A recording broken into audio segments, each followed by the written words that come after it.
Final element is NHS Hot Topics. This is something I hope you have already been researching and already been on top of for a while, as there are loads of NHS Hot Topics that are out there. Some of the resources you can use are BMJ. They usually have loads of topics that are up and about. BBC News has a health section that you can actually read and also updates regularly on up-to-date things that are going on. And also books such as the medical school interview that we suggested before also has a section at the back with some of the NHS Hot Topics that are there. An example of some of the topics that you might be expected to know are such as the NHS bedding crisis in winter and how that works out. It can also be thought outright as in artificial intelligence use in medicine and how that's evolving the practice of medicine. For example, in some operations, how they're now using robots to perform those operations due to them having better precision and producing better results compared to humans who would make more mistakes in more complex operations, or how virtual nursing is something that's coming into being in some other countries. And just to think about the ethical issues around those things when you're researching these cases. Another good ethical case I would suggest that you know of, especially if you're attending your medical school interview within the time this video was recorded, is the Bauer Garber case. Research the ethics around that case and understand really what went on. I have a formulated opinion on how you think that case should have been handled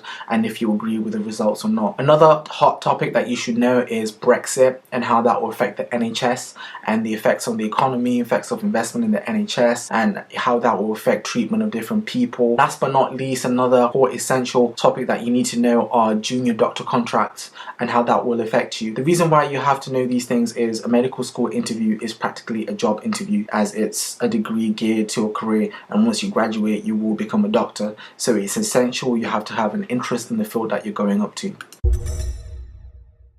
Moving on to the third segment of the 5-step process is work experience. If you've been watching my videos, you know I've previously advised you to have a work experience diary. This is where you write all your work experiences into and you reflect on things that you've seen and the thoughts that you have relating to those things, and research maybe conditions that you've seen during your work experience placement. At this time, it's time for you to refresh yourself on what you saw in your work experience and make sure you're up to date with everything that you saw in case you get asked questions on your personal statement or asked to expand on other things that you saw that you didn't include. You have an inventory of stuff to say. Also, when you're going through books with 150 questions that can be asked at interviews, it's important for you to have work experience to add to those examples that you're going to give and those questions you're going to answer, and the only way you can adequately do that is by reviewing your work experience diary. Fourth step of 5 is reviewing your personal statement. If your medical school interview heavily relies on your personal statement and they're asking questions on what you've written on your personal statement, you need to go through it with a fine comb. You need to read every line and analyze what you've said and think about how it could be interpreted for the good and for the worst. I would go through every single line and then try to think of questions that are going to come up. Maybe get some friends to also read your personal statement, get them to think about questions that you might be asked, and then prepare answers for every single one of those questions. And also, if there's flaws, have something prepared and think about how you're going to steer them away from negative aspects that might be included in your personal statement to more positive ones. Also, your personal statement is also an opportunity for you to expand on things that you didn't have time to say or the word count would not allow in your personal statement, as you have a whole inventory of work experience in your diary that you can expand onto on the points that you've already made and let the interview know that you are actually up to a lot more than your personal statement alludes. The final and 5th step is the interview day. To prepare for your interview day, you need to know how you're going to dress. So for guys, I would go for a dark suit, I would go for a white shirt, and I'll go for a bright tie. The bright tie allows the interview to focus onto your face.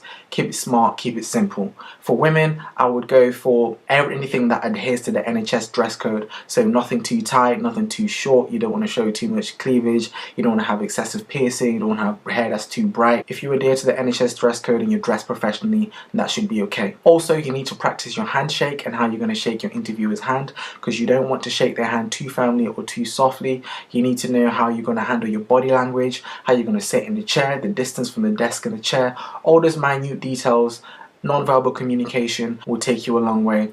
Also, remember on your interview day to stay calm, stay collective, get good rest before the interview day. Remember to turn up to your interview on time, don't be late, and also loosen up in the waiting room. Talk to other applicants. Don't just be sat there quiet, looking very sad and stressed. You need to be calm, collective.